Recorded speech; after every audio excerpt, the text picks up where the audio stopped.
Gente boa! Hoje iremos refletir vocação, graça e missão dentro dessa semana da família que estamos celebrando. E como já foi dito aqui outras vezes, estamos no ano vocacional. E este ano é um convite especial para refletirmos todas as vocações. Quem está no início do chamado, de todo chamado, é Deus.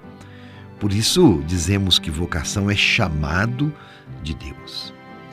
Deus chama e pede uma resposta pronta. Chama, o verbo chamar, não pode ser entendido como um convite, mas como um mandato. É uma ordem, no sentido de ser eleito, ser constituído, ser estabelecido para uma nova missão, algo que envolverá a vida inteira. Este é o chamado que Deus nos faz. Somos totalmente livres para responder sim ou não. Deus nunca impõe, Deus sempre propõe. O importante é que cada pessoa se sinta chamada de forma especial e se sinta única neste chamado, porque é assim, Deus chama a cada um. Por isso o vocacionado faz a experiência da graça e da missão. É agraciado por Deus para cumprir a sua missão. Quem abraça a vocação do matrimônio, por exemplo, responde a um projeto para ser feliz e busca o que dá sentido à sua existência, rompendo a solidão do eu e abrindo-se ao outro por amor. No sacramento do matrimônio, duas pessoas, uma completa a outra.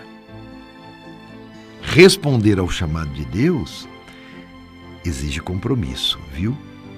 Exige fidelidade, prontidão para cumprir a missão, mesmo diante das dificuldades.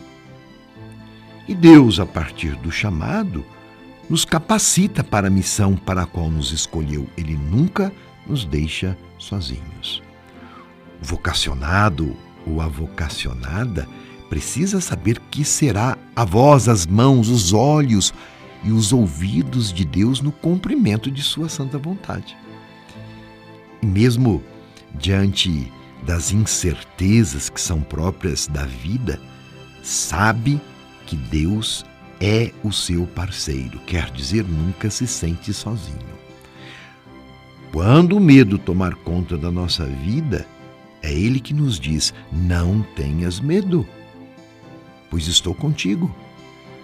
Essa é a garantia que Deus dá a todo aquele, a toda aquela que diz sim ao seu projeto de amor. Pode confiar. Aos homens e às mulheres que Ele chama, Deus sempre, sempre, sempre se faz parceiro.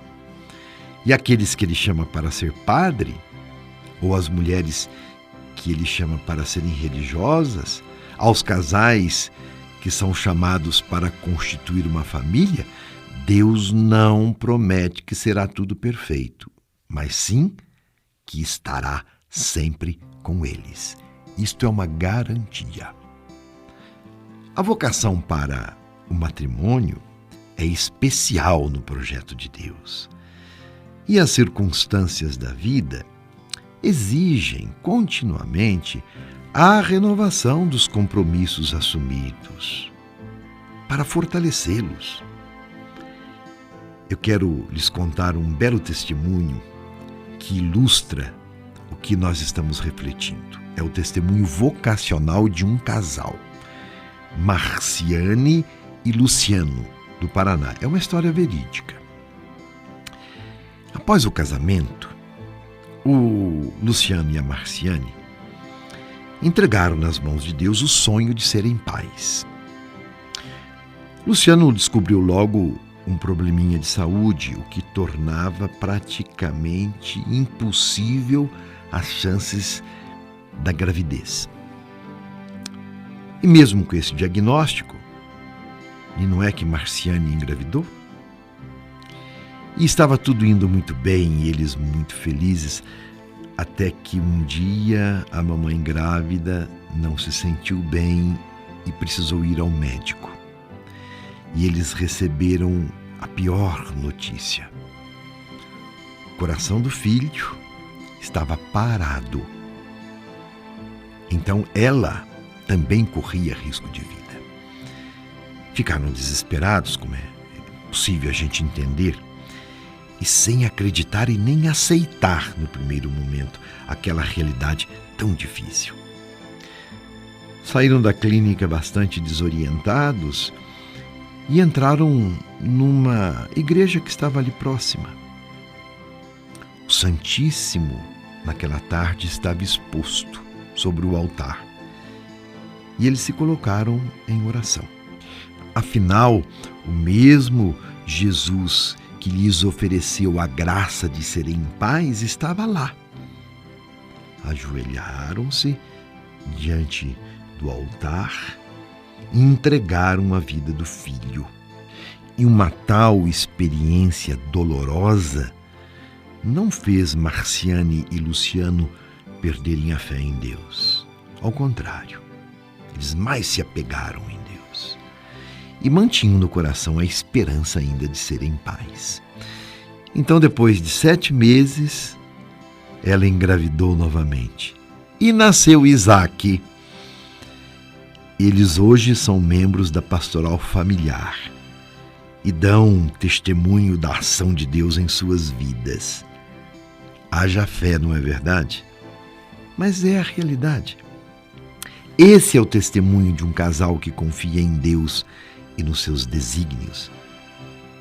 E não existe vocação sem provação. Quantos casais passaram ou passam pela dor da doença de um filho, pela infertilidade, que é uma luta, por problemas com vícios, enfim, vocação, graça e missão. Vocação não significa uma vida desprovida de lutas. E mesmo um lar feliz, uma família sem maiores problemas, também tem a sua cruz. Mas no duro desafio do viver, a fé nos faz perseverar e vencer. Sempre. Confie nisso. Os discípulos de Emaús também viveram o seu momento de provação. Se sentiram desamparados no caminho, lamentavam o fato de Jesus não mais estar com eles. O encontro com Jesus aconteceu de forma processual. E o reconhecimento só se deu quando Jesus partiu o pão. E a partir daí, os discípulos reencontraram o sentido e o propósito de vida e retomaram o caminho da missão. Assim também deve ser a nossa vida diante das dificuldades da missão. Reencontrar o caminho e prosseguir sempre. Afinal, nós não estamos entregues à própria sorte. É Deus o nosso companheiro de jornada. Portanto, caro ouvinte, sinta o coração abrasar com o chamado de Deus e coloque-se disponível. Ele realizará a obra. Pode confiar. E continuaremos a refletir. Senhor Jesus, enviado do Pai e ungido do Espírito Santo, que fazeis os corações arderem e os pés se colocarem a caminho, ajudai-nos a discernir a graça do chamado vocacional e a urgência da missão. Continuai a encantar famílias, crianças, adolescentes, jovens, adultos, para que sejam capazes de sonhar e se entregar com generosidade e vigor a serviço da construção do reino de Deus em vossa igreja e no mundo. Despertai as novas gerações para a vocação aos ministérios leigos, ao matrimônio, à vida consagrada e aos ministérios ordenados. Maria, Mãe, mestra e discípula missionária, ensinai-nos a ouvir o Evangelho da vocação e a responder com alegria. Amém. Meu abraço e minha bênção.